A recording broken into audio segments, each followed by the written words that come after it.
আসসালামু আলাইকুম এভরিওয়ান। তো আজকে আমরা ক্লাস 7-এর চতুর্থ অধ্যায়, যেটা হচ্ছে বীজগণিতীয় রাশির গুণ ও ভাগ, এটার 4.2 এর আমরা উদাহরণ করব।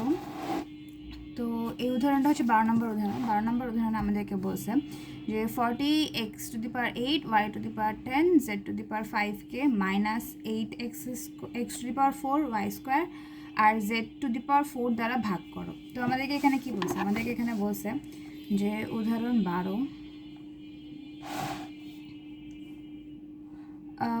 12তে আমাদেরকে বলছে যে 40x⁸ y⁻10 আর z⁵ কে -8x⁴ y² আর z⁴ দ্বারা ভাগ।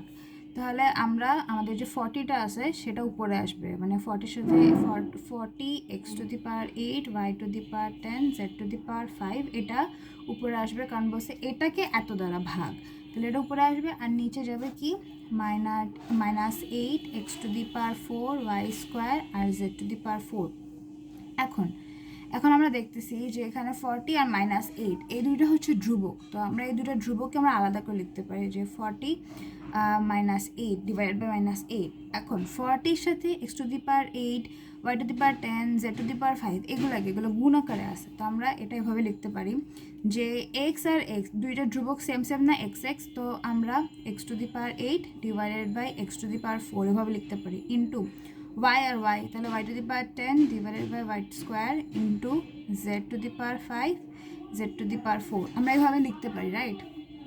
এখন আমরা দেখতেছি যে 8কে হচ্ছে 40 দিয়ে কাটাকাটি যায়, মাইনাসটা আমরা রেখে দিই ফার্স্টে। তো আমরা দেখতেছি 8কে 40 দিয়ে কাটাকাটি গেলে 5 আসে, আর এই -5টা তো আসেই, -5 আমরা লিখলাম যে -5 ইন্টু, এখন আমরা দেখতেছি এগুলো চলক, তাই না? এক্স চলক। এখন যদি আমরা দেখি যে চলক হচ্ছে x⁻, মনে করো 1 ডিভাইডেড বাই, মানে ভাগ x⁻2 এরকম আসে, তাহলে আমরা ওইটাকে চলক তো সেমই থাকবে, কারণ দুটো চলকই সেম, তো চলক সেম থাকবে। আর যেটা আমাদের উপরে ছিল সেটা মাইনাস নিচেরটা, তাহলে আমাদের এখানে কি আছে যে x⁸ ডিভাইডেড বাই x⁴।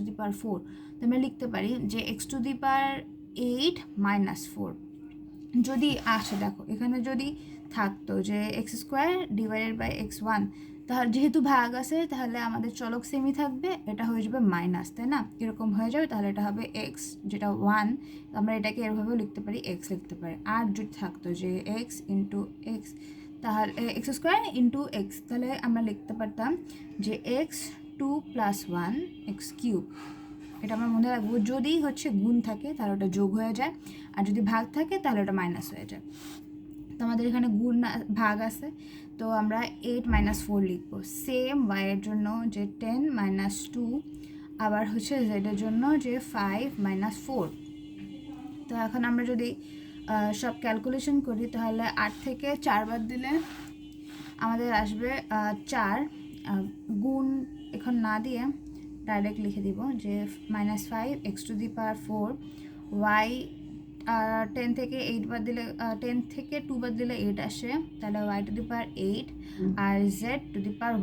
এখন 1 আমরা জানি যে, মনে করো জেড আছে, তাহলে জেড এটা মানে কি, জেড মানে এটা এরকমই না, এটার পর একটা 1 আছে, তো 1 দিলেও হয় না দিলেও হয়, আমরা না দিলেও সমস্যা নেই, দিয়ে দিলাম।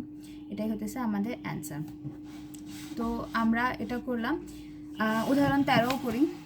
উদাহরণ 13তে আমাদের সেমভাবে বলছে যে -45 x⁻13 y⁻9 z⁴কে -5 x�6 y³ z² দ্বারা ভাগ। এতকে এত দ্বারা ভাগ, তাহলে আমাদের এটা হবে উপরে, এটা হবে নিচে। তো আমরা লিখি যে উদাহরণ 13 কি বলছে, -45 x⁻13 y⁻9 z⁴ বলছে এতকে এত দ্বারা ভাগ, তাহলে -5 x�6 y³ আর z²। তো আমরা আবার দুটো ধ্রুবককে আমরা এভাবে আলাদা করতে পারি, -45 - 5 ইন্টু এক্স ভাগ আকারে আছে, তাহলে আমরা কি করব, মাইনাস করব, তাহলে 13 - 6, আবার y 9 - 3 into Z, Z to the power 4 আছে, জেড স্কোয়ার আছে, তাহলে জেড 4 - 2। এখন আমরা জানি যে এটাকে 5 দ্বারা মাইনাস রেখে দেবো, ঠিক আছে। 5কে হচ্ছে 45 দ্বারা ভাগ যায়, 5 নং 45। আর এখন দেখো মাইনাস উপরেও আছে, মাইনাস নিচেও আছে, তাহলে মাইনাস আর মাইনাস কাটাকাটি যায়, তাহলে আসবে অনলি 9। এখন আমরা লিখতে পারি এক্স টু দি পাওয়ার 13 থেকে 6, 13 থেকে 6 বাদ দিলে আসে 7, x to the power 7। Y 9 থেকে 3, 9 থেকে 3 বাদ দিলে আসে হচ্ছে 6, তাহলে x to the power 7, Y two the power 6, R Z হচ্ছে 4 থেকে 2 বাদ দিলে 2 আসে। এটাই আমাদের অ্যান্সার। এভাবে আমরা বাকিগুলো অঙ্কগুলো করতে পারবো।